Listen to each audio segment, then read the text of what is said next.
এরপর থেকে প্রত্যেক ক্লাসে দ্বিতীয় পার্টে আমাদের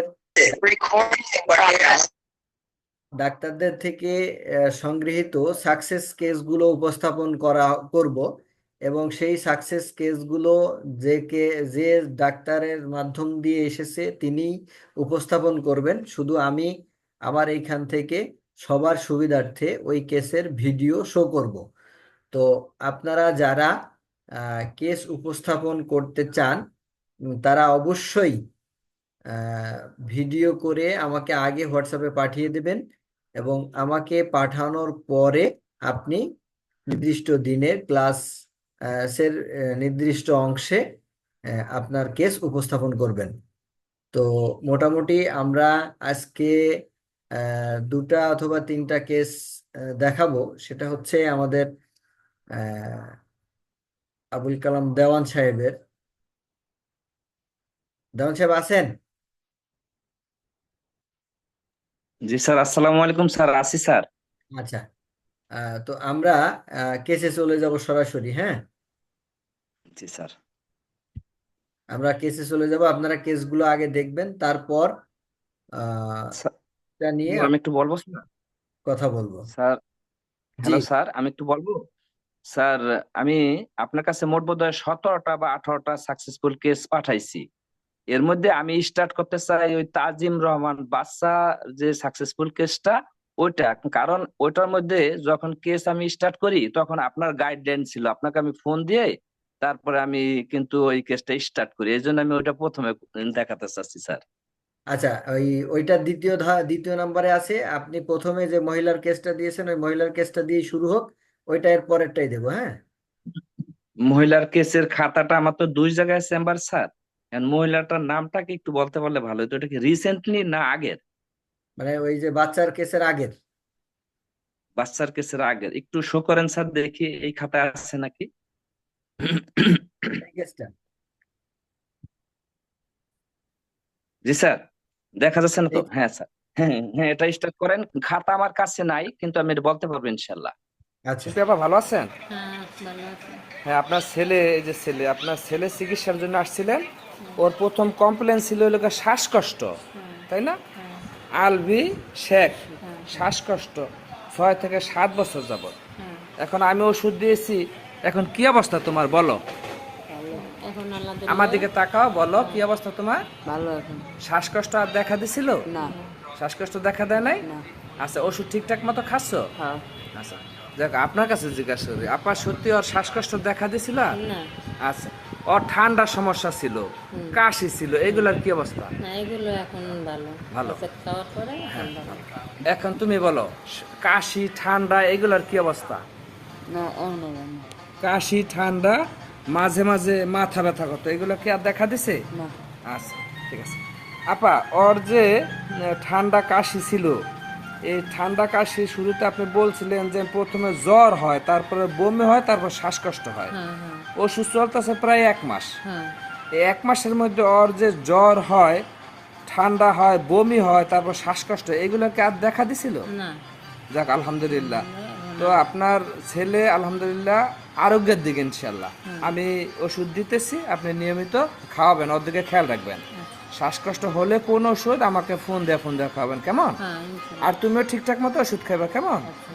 আচ্ছা, ওকে, আল্লাহ হাফেজ।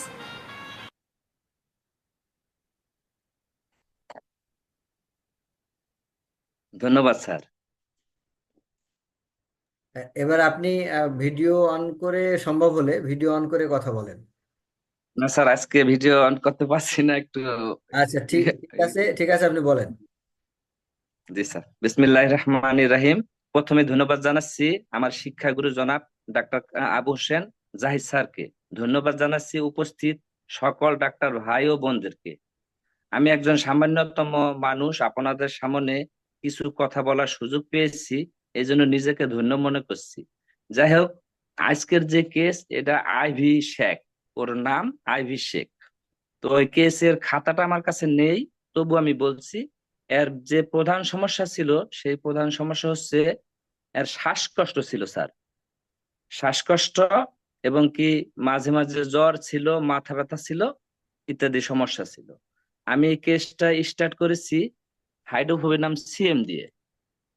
সিএম একটা ডোজ আমি খাওয়াইয়া তারপরে আধা ঘন্টা পর্যন্ত আমার চেম্বারে আমি রেখেছি। রাখার পরে ওর ভিতরে একটা ফিলিংস আমি দেখতে পেয়েছি, এই ডোজটা রিসিভ করেছে। তারপরে আমি ফাইটাম দিয়ে বিদায় করে আর কোনো ওষুধ দেই না। 2 থেকে 3 দিন পরে আমার কাছাকাছি ছিল তো, বলছি 2 থেকে 3 দিন পরে আমার কাছে নিয়ে আসবেন, আর এর মাঝে আমাকে ফোন দিয়ে জানাবেন। তো 10 থেকে 15 মিনিট লাগে আমার চেম্বারে আসতে। তখন আমি ফাইটাম দিয়ে বিদায় করছি। বিদায় করার পরে 2 থেকে 3 দিন পরে আর কাশি বের হলো কিছুটা, শ্বাসকষ্ট কমে গেল, কিন্তু কাশি বের হলো, প্রচুর কাশি, কাশির সাথে কফ এবং কি বমিও করছে। তো আমি তখন তাকে অবজারভেশন করে আমি সিএম শক্তি আবার রিপিট করি। রিপিট করার পরে তার প্রতিক্রিয়াগুলো ফলো করি, ফলো করার পরে দেখি যে না, আবার রিসিভ করছে। রিসিভ করার পরে আমি হাইড্রোফোবিনাম 15, 18, 200, 03, 01 দিয়ে দিই, এবং কি ফাইটাম দিয়ে দিই বেশ কিছু। আমি নাম্বার দিয়ে দিই, আমি তার মাকে বলি যে না, আমাকে ফোন দিয়ে ওই নাম্বারের ওষুধগুলো খাওয়াবেন। আর সকাল বিকাল এবং দুপুরে এই ফাইটাম গুলা গরম জলের সাথে খাওয়াবেন। ওই ফাইটাম গুলো লেখা ছিল স্যার। তো আমি 1 নম্বর 2 নম্বর দিয়ে দিছি যে সকালে দুপুরে রাতে গরম পানির সাথে খাওয়াবেন। তো খাওয়ানোর পরে আল্লাহ রহমতে ইনশাল্লাহ শ্বাসকষ্ট কমে গেছে, পরবর্তী অবজারভেশনে পাইছি। তারপরে আমি প্রসিডিউর মেনটেন করে 18 পর্যন্ত হাইড্রোফোবিন নাম গিয়েছি। যাওয়ার পরে আর নিচ্ছিল না, আমি 200-তে চলে আসছি। 200 থেকে আবার 03-তে আসছি।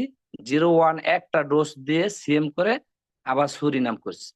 সুরিনাম খাওয়ানোর পরে ও আল্লাহর রহমতে আলহামদুলিল্লাহ এখন সুরিনামই চলছে। সুরিনাম সম্ভবত সিএম 15-তে আছে। আজকে আসছিল, ওর কোনো শ্বাসকষ্ট নাই, জ্বর নাই, মাথা ব্যথা নাই, কোনো সমস্যাই নাই, কিন্তু তার ঘুম, খাওয়া, বাথরুম সবকিছু ঠিক আছে। আমি ফাইটাম দিয়ে বিদায় করছি স্যার। ইনশাল্লাহ আলহামদুলিল্লাহ এই বাচ্চাটা অতি সহজেই ইনশাল্লাহ রহমত পেয়েছে। তবে এর পিছনে একটু কারণ আছে। এই বাচ্চাটা ছোট্টবেলায় অনেক চর্মরোগ ছিল স্যার। চর্মরোগ ছিল, তার চর্মরোগ কিছু বের হয়েছে, সিক্রেশন হয়েছে। তখন আমি তাকে এই কাপিং করে সুরিনাম প্রত্যেকটাই কাপিং করে আমি দিয়েছি। তো আল্লাহ রহমতে এখন ভালো আছে ইনশাল্লাহ। এই পর্যন্ত এটা রেজাল্ট স্যার। আলহামদুলিল্লাহ, আমরা একটা সুন্দর কেস দেখলাম। এই কেসের ব্যাপারে যদি কারো কোনো জানার থাকে। সিএমটা আপনি কতদিন চালাইছেন? কতদিন ভালো একটা ছিল? ডোজ। হ্যাঁ আপু, ধন্যবাদ আপনাকে প্রশ্ন করার জন্য। হ্যাঁ, সিএম আমি একটা ডোজ মাত্র দিচ্ছি প্রথম দিন। তারপরে সে কতদিন ভালো ছিল? পরে আপনি 15-তে, মানে কতদিন পরে 15-তে গেছেন আর কি, এটা জিজ্ঞেস করলাম। আর পরের দিনই তার কাশি বেড়ে গেছে। কাশি, কাশির সাথে প্রচুর কফ বেড়ে গেছে। তো বেড়ে যাওয়ার পরে আমি তার ফিলিংস, থট, অ্যাক্টিভিটি এবং টেম্পারামেন্টের 5টা পয়েন্ট নোট করা ছিল। সেগুলো অবজারভেশন করে দেখলাম দ্বিতীয় ডোজ দেওয়া লাগবে। তাই আমি 3 দিন পরে, 2 দিন পরে যখন আসে, তখন আমি দ্বিতীয় ডোজ জায়গায় বসায় দেই, এবং কি সেটা রিসিভ করে। তারপরে 3 দিন পরে আবার আসে, আসার পরে আমি 15-তে যাই। এইভাবে আমি 18 পর্যন্ত গিয়েছিলাম। দ্বিতীয়বার সিএম দেওয়ার পরে কি তার কাশি কম ছিল না? তার জন্য 15-তে গেছিলেন? কাশি কমার জন্য আমি দ্বিতীয় ডোজ দেইনি আপু। ওর ঘুম, খাওয়া, বাথরুমের একটু প্রবলেম ছিল, এই জন্য দ্বিতীয় ডোজ দিছি। যে ওষুধটা এগোচ্ছে না, দ্বিতীয় ডোজ তার বডি চাচ্ছে, রোগী আমার কাছে দ্বিতীয় ডোজ চাচ্ছে, তাই আমি দিয়েছি রিপিট ডোজ, এবং কি জায়গায় 10 মিনিট থেকে আধা ঘন্টা আমি বসায় রাখেছি।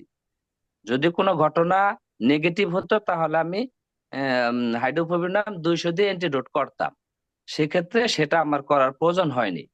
এই জন্য আমি রিপিট দিয়ে ফাইটাম দিয়ে বিদায় করি। আচ্ছা। ধন্যবাদ।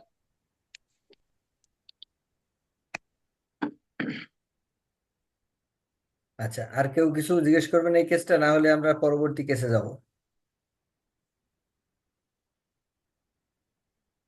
দর্শক, আমরা পরবর্তী কেসে যাই আপনার। জি।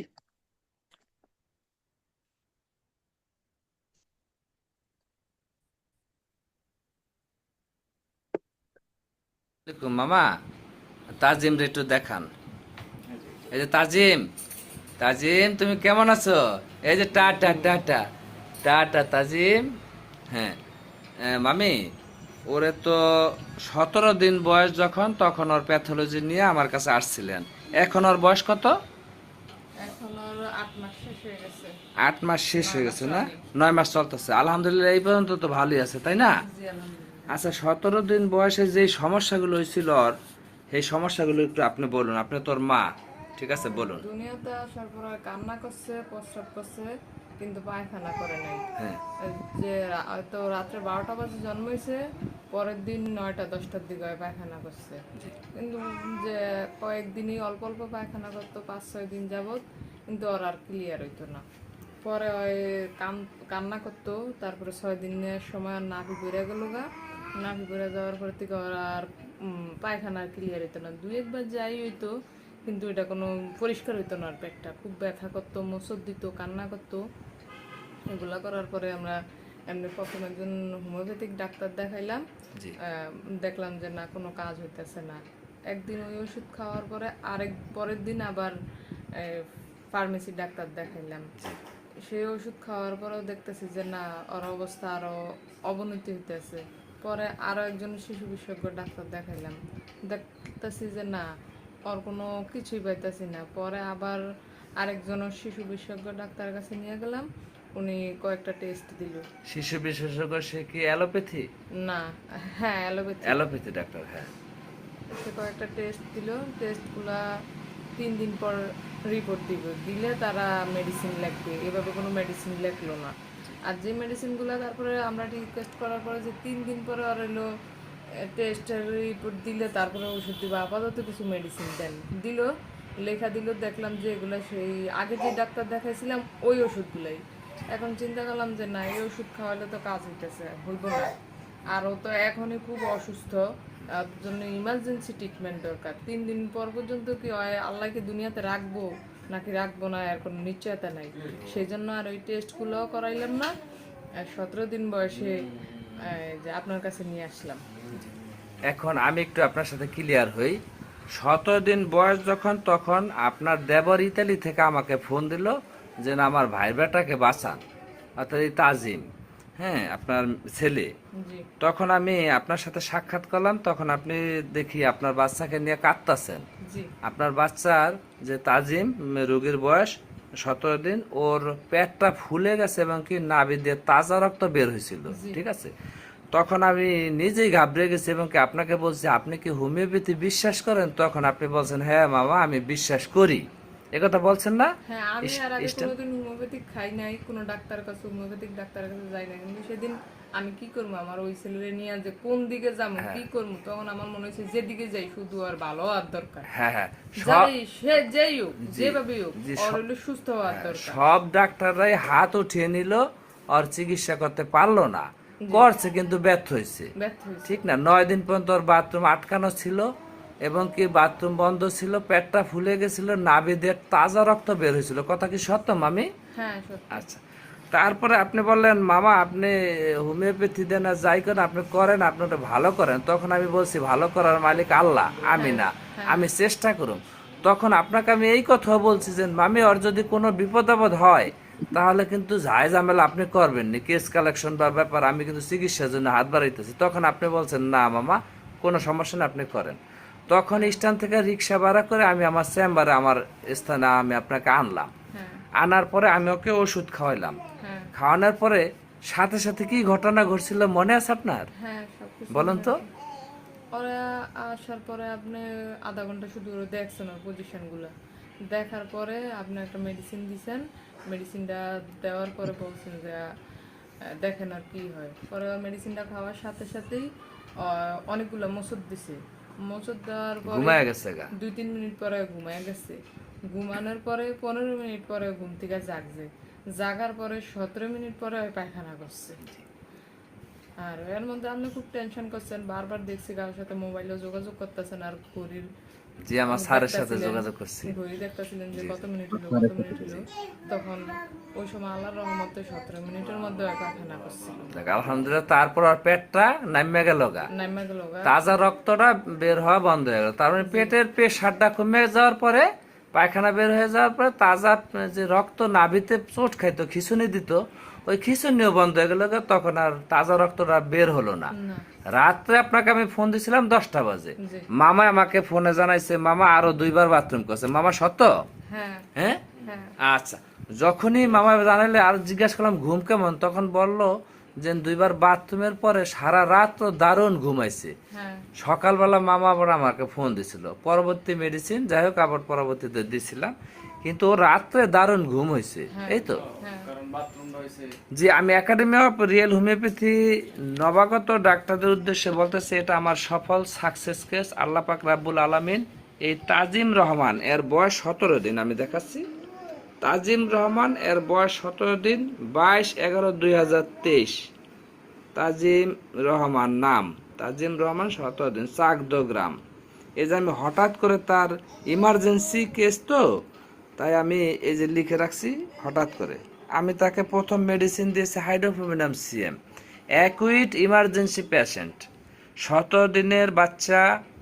আমি কিছুই বুঝতে পারছিলাম না। আমি তার মার সাথে কথা বলছি, তার গর্ভের ইতিহাস জানছি, দেখছি যে জন্মের পর থেকে সে অসুস্থ বা তার সমস্যাগুলো, প্যাথোলজিগুলো।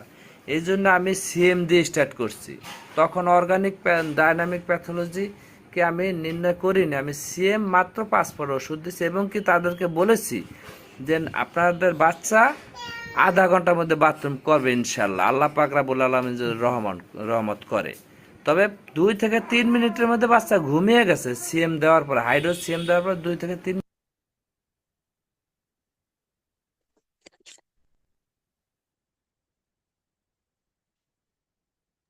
দাউন জি সাহেব, স্যার। জি এবার বলেন। জি স্যার। স্যার, এই কেসটার যে কৃতিত্ব, এটা আল্লাহ পাক রাব্বুল আলামিন রহমত করছে, কিন্তু এর সম্পূর্ণ কৃতিত্বই আপনার স্যার।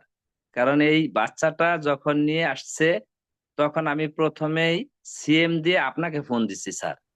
এখানে রেকর্ডে আছে যে আমি বারবার আপনার সাথে ফোনে কথা বলছি, আপনাকে ফোন দিয়েছি, আপনি আমাকে এই আস্থা দিছেন যে সিএম দিয়ে টুক করে থেমে যান, আধা ঘন্টার মধ্যে ইনশাল্লাহ বাথরুম করবে। তবে 17 মিনিট পরে এই বাচ্চা বাথরুম করছে ইনশাল্লাহ। তারপরে স্যার খুবই ভয়ঙ্কর অবস্থা, আপনি তো শুনলেন, 99% মৃতপ্রায় এই শিশুটি ছিল। কিন্তু আমি কেসটা নেব না এই চিন্তা করছিলাম। তখন আমি ভাবছি যে আমি যদি না নেই, তাহলে বেচারা যাবে কোথায়? ঢাকা যাবার মতো পয়সা তার কাছে নাই, সময়ও নাই। এবং কি সব প্যাথি যখন ব্যর্থ, তখন আমি কিছু তো জানি, আলহামদুলিল্লাহ আমি চেষ্টা করে দেখি না, আপনাদের দোয়া তো আছে। আর বিশেষ করে আমি আপনাকে ফোন দিয়েছি, আপনি আমাকে বলছেন যে হ্যাঁ হাইড্রো সিএম দিয়ে আপনি চুপ করে বসে থাকেন, আধা ঘন্টার মধ্যে ইনশাল্লাহ বাথরুম করবে। আর তাই হচ্ছে ইনশাল্লাহ, 17-18 মিনিটের কালাই বাথরুম হয়েছে। তারপরে স্যার আমি যা দেখলাম, যে শুধু বাথরুম, প্রস্রাব, পায়খানা একসাথে, আমি যখন সেম পোটেন্সি দিয়েছি, তখন যে অবজারভেশন বিষয়টা স্যার, সেটা হচ্ছে কি, ও কয়েকবার খিঁচুনি দিয়েছে। উচ্চ শক্তি অ্যাকুইট ইমার্জেন্সি পেশেন্ট, এছাড়া আমার কোনো রাস্তা নাই, পোটেন্সি এইটাই দিতে হবে। তখন আমি এমন ভাবে তাকাইছিলাম যে কি ব্যাপার, কি হয়। তখন আমি দেখছি যে আস্তের পর কয়েকটা খিঁচুনি দিয়ে বাচ্চাটা একদম সুন্দরভাবে ঘুমিয়ে গেছে। তখন বাচ্চার মা আমাকে বলছে যে মামা, আমি বলছি না, আপনি যেটা ভাবছেন সেটা না, আর আলহামদুলিল্লাহ এ ঘুমিয়ে গেছে, শ্বাস প্রশ্বাস চলতেছে। কিন্তু বাচ্চার মা ভাবছে যেন শেষ বোধহয়। আর সে 99% মৃত প্রায় অবস্থায় আমার কাছে আনছে, এবং কি আমি তাকে রিসিভ করছি। কিন্তু আল্লাহরই হুকুম, আল্লাহর অশেষ রহমত, এবং কি আপনার দোয়া স্যার, এই কেসটা ইনশাল্লাহ সাকসেস হয়েছে। শুধু এই পোটেন্সি সিএম দেওয়ার পরে আমি অপেক্ষা করছি, দেখেছি 17 মিনিট পরে তার 9 দিনের জমানো বাথরুম যে কি পরিমাণ হয়েছে, প্রস্রাব পায়খানা যেভাবে হয়েছে স্যার, অনর্গল, মানে একদম তলায় ফেলাইছে। তারপরে দেখলাম পেটটা একদম নেমে গেল, আর তাজা রক্তটা বের হওয়া বন্ধ হয়ে গেল, খিঁচুনিও বন্ধ হয়ে গেল। বাচ্চা আস্তে আস্তে হাত পা নাড়ছে, চোখ মিলে তাকালো। তারপর আমি তাকে কয়েকবার ফাইটম প্রয়োগ করলাম, বিভিন্ন ভাবে সময় ক্ষেপণ করলাম যে বাচ্চার মাকে তো বসতে দেওয়া যাবে না, এখন আর মেডিসিন আমি দিচ্ছি না, কারণ কি সিএম পটেন্সি রিসিভ করছে, কাজ হয়েছে। আমি কি এখন এখন কেন রিপিটেশন মেডিসিন দেব? বাস বারবার ফাইটম দিলাম, আর ঘুরাইলাম, নিলাম, হাত কোলে নিলাম। তারপরে আমি আধা ঘন্টা পরে আমি বাচ্চার মাকে বললাম, এখন আপনার বাচ্চা আল্লাহর রহমতে ইনশাল্লাহ সাকসেস। তার যে কান্না আমি দেখেছি, সেই কান্না আল্লাহ পাক রাব্বুল আলামিন তাকে কান্না ফিরিয়ে দিয়েছে, হাসি দিয়েছে। এবং কি তার বাবার কান্না আমি দেখেছি, সাইলেন্ট মুডে মানে কান্না করেছে। আর তার মায়ের কান্না আমি দেখেছি। যখন বাচ্চা সুস্থ হয়ে গেছে, তখন তাদের বাবা মায়ের যে হাসি, এই হাসির বর্ণনা আমি দিতে পারবো না স্যার। তবে স্যার অসংখ্য অসংখ্য ধন্যবাদ, আপনি আমার ফোনটা রিসিভ করেছেন এবং কি আমাকে সহযোগিতা করেছেন। এখন এই বাচ্চা সম্পূর্ণ সুস্থ। আমি 11 মাস পরে বাচ্চা আসছে, তার ভিডিও বোধহয় আমি দিয়েছি স্যার, একটু কাইন্ডলি দেখান না স্যার। আচ্ছা, দেখছি দাঁড়ান।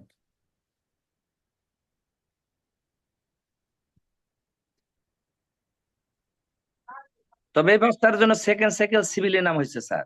আমি হাইড্রোফোবিনাম সুরিনাম ঘুরানোর পরে সেকেন্ড সাইকেল সিভিলিনাম হয়েছে।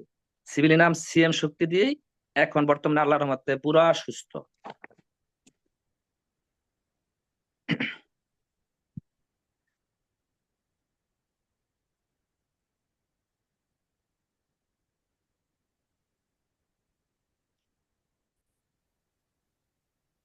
তাজিম, তুমি কেমন আছো? ভাইয়া তুমি কেমন আছো?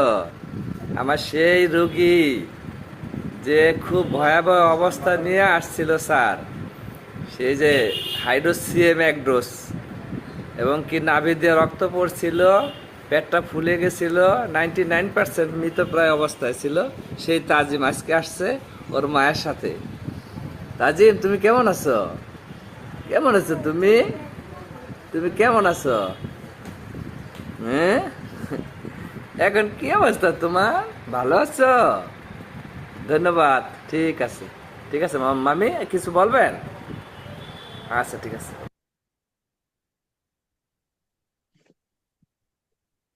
তো এ হলো বর্তমান বাচ্চার অবস্থা।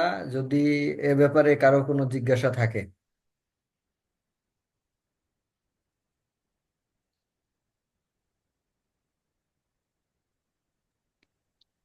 আর উনি সেকেন্ড সাইকেলটা সিফিলিনাম কোন ইতে দিছে, এটা একটু যদি আলোচনা করে। সুন্দর প্রশ্ন, অসংখ্য ধন্যবাদ। এই বাচ্চার মায়ের যে চেহারাটা, গায়ের বর্ণ, আর বাবার যে গায়ের বর্ণ, এটা কিন্তু এক না। দেখছেন ভিডিওর প্রথমে বাচ্চার বাবা কিন্তু অনেক কালো, হ্যাঁ জি, এবং কি দেখেছি এটা। বাচ্চার মা অনেক সুন্দর। তাহলে বাচ্চা কি সুন্দর না? এই হলো গিয়ে হিসাব। কিন্তু আমি সেকেন্ড সাইকেল বের করছি এর বাচ্চার মায়ের থেকে। কিভাবে? যে মামিকে আমি বলছি, মামি আপনি আপনি কি একত্রিত আছেন না ভিন্ন আছেন? কয়, আমি একত্রিত আছি। আমি বলছি, মামি আসলে কি আপনার সংসারে যে জাল আছে, আপনার শাশুড়ি আছে, তাদেরকে তো আপনি সবকিছু দিয়ে দেন। তখন বলছে, না আমি দেবো কেন, আমার জিনিস আমি কেন দেব? Self centre. আমি বললাম, মামি আপনি তো ছোটবেলায় খুব ভালো ছিলেন। তখন বলল কি, না আমি ছোটবেলায় অনেক দুষ্ট ছিলাম, এখন এখন আমি ভালো হয়ে গেছি। তাহলে আপনি তো সবকিছু মানুষে দিয়ে দেন। কয়, না আমি আমার কোনো জিনিস কাউকে দেই না। কেন দেন না? আমার জিনিস আমি কেন দেব? তার মানে নেগেটিভ টু পজিটিভ, এই মামির জীবন দর্শন। এখন বাচ্চার জীবন দর্শন কিভাবে মিললো সেটা আমি জিজ্ঞাসা করছি যে, মামি আপনার এই বেবি কান্না করলে কি করে? সবার কোলে যায় কি সে শান্ত থাকে? তখন বলছে যে, মামা কান্না করার প্রচুর কান্না যখন করে, তখন ও আমার বুকের দুধ পেলে ঠান্ডা হয়, এছাড়া অন্য কোথাও গেলে ঠান্ডা হয় না। আমি বললাম, তাহলে ও আপনার বুকের দুধ খেলেই ঠান্ডা হয়, ঘুরতে গেলে ঠান্ডা হয় না? কয়, না। অন্য মানুষ কোলে নিলে ঠান্ডা হয় না? না। তাহলে আপনি কোলে নিলে তো ঠান্ডা হয় না? না। কি দিলে ঠান্ডা হয়? শুধুমাত্র নিপেল পেলেই, দুধের নিপেল পেলেই সে ঠান্ডা হয়। তার মানে সেও খাদক, অর্থাৎ আত্মকেন্দ্রিক।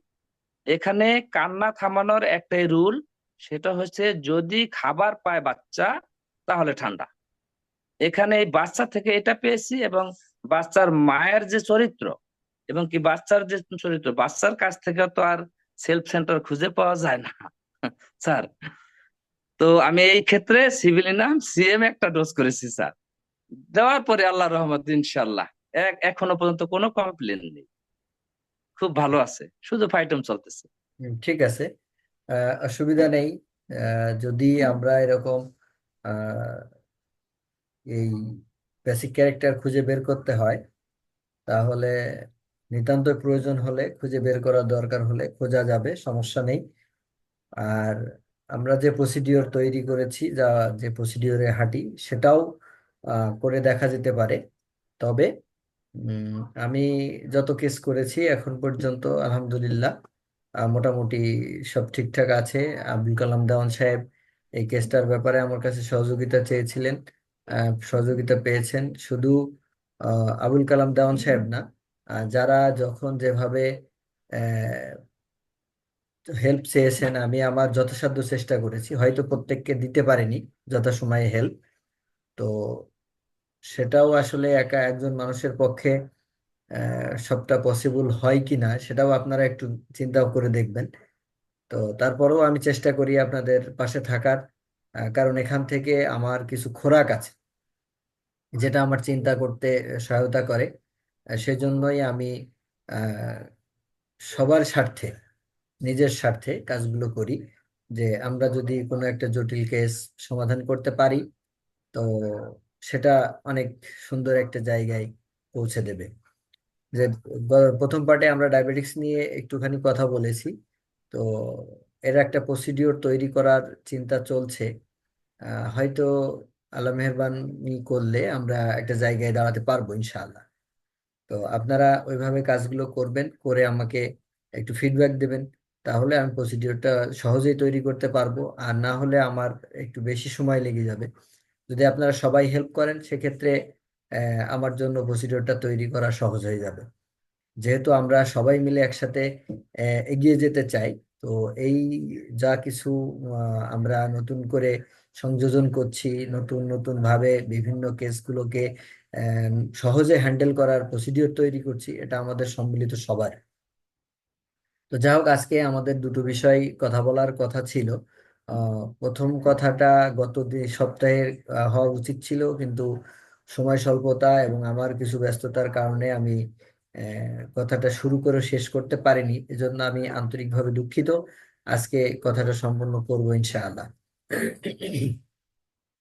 তো আমরা প্রথমেই কথা বলছিলাম গত শনিবারের ক্লাসে প্রস্রাবের ইনফেকশনের যে ইমার্জেন্সি মুহূর্ত, সেই ইমার্জেন্সি মুহূর্তটা কিভাবে আমরা হ্যান্ডেল করতে পারি, অ্যাকুইট ইমার্জেন্সিটা।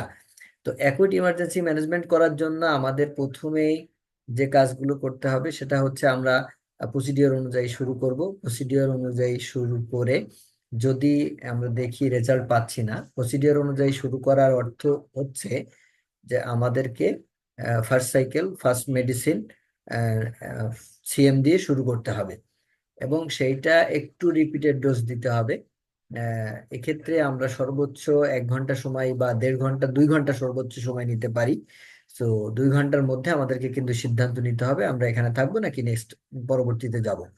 তো আমরা ইতিপূর্বে একটা কথা বলেছিলাম, সেটা হচ্ছে যে যদি সিএম ফাংশন যথাযথ ফাংশন না করে, তাহলে আমরা যেন 26-এ যাই। তো এই ক্ষেত্রে যেখানে আমরা ইউরিন ইনফেকশন নিয়ে কথা বলছি, সেক্ষেত্রে কিন্তু আমি যে কেসগুলো সলভ করেছি, সেক্ষেত্রে আমি কিন্তু 26-এ যাইনি। যখন আমি দেখেছি সিএম ফাংশন করেনি, তখনই কিন্তু আমি এখান থেকে সরে চলে গিয়েছি সরিনাম দিয়ে পিটিএস এ। পিটিএস 10M দিয়ে শুরু করেছি। 10M অ্যাকুইট ইমার্জেন্সির ক্ষেত্রে, খুব বেশি ইমার্জেন্সির ক্ষেত্রে আমরা 10M এর একটা ব্যাপক ফাংশন দেখেছি। তো সেজন্য আমি 10M এর পরামর্শ সবসময় দিয়ে থাকি, এবং 10M এর কথাই বলছি। পিটিএস 10M দিয়ে আমরা শুরু করব। তো পিটিএস 10Mটাও ঠিক আমরা 1 থেকে 2 ঘন্টা সময় পাবো, এর মধ্যে আমাদেরকে কিন্তু সিদ্ধান্ত নিতে হবে। তো এর মাঝে আমাদের কিন্তু এক ডোজ সরিনাম দিতে হবে, এক ডোজ পিভিএস মানে পোস্ট ভ্যাকসিনেশন সিন্ড্রোম, যেটাকে আমরা দিয়ে থাকি থুজা হিসাবে। সেই থুজাকে আমরা কিন্তু এক ডোজের মাঝে দিতে হবে যদি এতটা বেশি এমার্জেন্সি আমাদের তৈরি করে ফেলে, তাহলে কিন্তু আমাদেরকে এই কাজটা করতে হবে।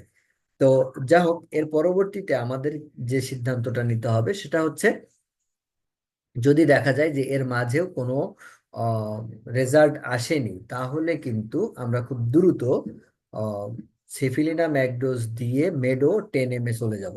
এবং মেডো 10 যদি রিপিটেড ডোজে দেওয়ার, ফ্রিকোয়েন্টলি রিপিটেড ডোজ দেওয়ার পরে ফাংশন যথাযথ না দেখা যায়, তাহলে আমাদেরকে যেটা করতে হবে সেটা হচ্ছে মেডো 200 বা 03-তে নামতে হবে।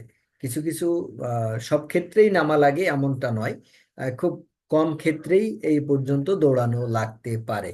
তো সেজন্য আমাদেরকে কিন্তু এই বিষয়গুলো সম্পূর্ণভাবে মাথায় থাকতে হবে এবং সম্পূর্ণভাবে আমাদের অ্যাপ্লাই করার মন মানসিকতা নিয়ে দৌড়াতে হবে। আমরা এখানে একটা বিষয় উল্লেখ্য, যেটা হচ্ছে সর্বোচ্চ 4 থেকে 5 ঘন্টার মধ্যে আমাদেরকে কিন্তু এই সিদ্ধান্তগুলো নিতে হবে। কারণ অ্যাকুইট ইমার্জেন্সি ইউরিন ইনফেকশন এত বেশি বার্নিং সেন্সেশন হয়, সেটা আসলে সহ্য করা খুব মুশকিল হয়ে যায় রোগীর জন্য। যার জন্য আমাদেরকে কিন্তু এত বেশি দ্রুত সিদ্ধান্ত নিতে হবে। এবং এই সিদ্ধান্ত নেওয়ার আহ, যদি আমরা দেরি করি নেওয়ার ক্ষেত্রে, তাহলে কিন্তু রোগীর কষ্টটা আরো বেশি বেড়ে যাবে। তো এই ছিল মোটামুটি আমাদের ইউরিন ইনফেকশন জনিত ম্যানেজমেন্টের কথা। এটার পরবর্তীতে আমরা ভিডিওটা আপলোড করব, তখন আপনারা সহজেই এটা পেয়ে যাবেন, সমস্যা নেই। এখন কোনো প্রশ্ন আমি নেব না। আর দ্বিতীয়টা হচ্ছে ডেঙ্গু ম্যানেজমেন্ট। ডেঙ্গু ম্যানেজমেন্ট যেটা, সেটা হচ্ছে আমাদের 24 ঘন্টা করে এক একটা মেডিসিন চালাতে হবে। প্রথমে হাইড্রোসিএম দিয়ে শুরু করতে হবে। সিএমটা খুব ঘন ঘন। আর অনেকেই ভয় পেতে পারে মশা কামড়ালে ডেঙ্গু হবে, ডেঙ্গু হচ্ছে আশপাশে, আমারও হতে পারে। এই ব্যাপারগুলো যদি দেখা যায় কারোর মধ্যে, তাহলে আমাদেরকে কিন্তু 3টা মেডিসিন অ্যাপ্লাই করতে হবে। যেমন মুসলিম উদ্দিনের প্রশ্ন ছিল যে 4টে 5টা করে মশা কামড়ে দিচ্ছে, বড় বড় মশা, আহ, যেটাতে ডেঙ্গু হওয়ার চান্স আছে বা ডেঙ্গু হতে পারে, এরকম একটা ভয় ডেঙ্গু কবলিত এলাকায় আহ, হতে পারে বা বন্যা কবলিত এলাকাতে হতে পারে। তো সেই জায়গায় আমাদের যে 3টা মেডিসিন ব্যবহার করতে হবে এক ডোজ করে, সেটা হচ্ছে কার্বোভেজ, হাইড্রোফোবিনাম, কার্বোভেজ, সরিনাম। এই 3টা মেডিসিন, হাইড্রোফোবিনাম, সরিনাম, কার্বোভেজ, এইভাবে ব্যবহার করতে হবে। তো এটাতে যদি তার ভয়টা, মনের ভয়টা চলে যায়, তাহলে এক একদিন এক একটা মেডিসিন দিলে তার দিয়ে আমরা থেমে যাব। আর যতক্ষণ পর্যন্ত তার মনের ভয়টা না যাবে, ততক্ষণ পর্যন্ত এক একদিন এক একটা মেডিসিন এক এক ডোজ করে চলবে। এক্ষেত্রে যদি কারো অ্যালার্জি বা চুলকানি বা স্কিনের কোনো সমস্যা থাকে, সেক্ষেত্রে কিন্তু অবশ্যই কাপিং করে দিতে হবে। এক্ষেত্রে কিন্তু ভুল করা চলবে না। আর যাদের ডেঙ্গু ফাইন্ড আউট হয়ে গেছে, ডেঙ্গু ডায়াগনোসিস হয়েছে, তাদের ক্ষেত্রে হাইড্রোফোবিনাম সিএম খুব রিপিটেড ডোজে দিতে হবে, দিয়ে শুরু করতে হবে। 24 ঘন্টা বাদে যখন প্ল্যাটিলেট কাউন্ট আবার পাওয়া যাবে, যদি রিভার্স না করে, তাহলে আমরা 15-তে চলে যাব। এবং এর ফাঁকে যে কাজটা করতে হবে, রুগীকে কিন্তু প্রচুর পরিমাণ লিকুইড খাবার দিতে হবে। সেক্ষেত্রে ডাবের পানি হতে পারে, যে কোনো লেবুর জুস হতে পারে, বা বেদানার জুস হতে পারে। এই ধরনের লিকুইড খাবারগুলো খুব বেশি পরিমাণ দিতে হবে। আর সাথে সাথে যেটা করতে হবে সেটা হচ্ছে আমাদের 24 ঘন্টা এক একটা মেডিসিন চালাতে হবে, আধা ঘন্টা বা 1 ঘন্টা পর পর, যদি প্ল্যাটিলেট কম বেশি পরিমাণ কমে যায়।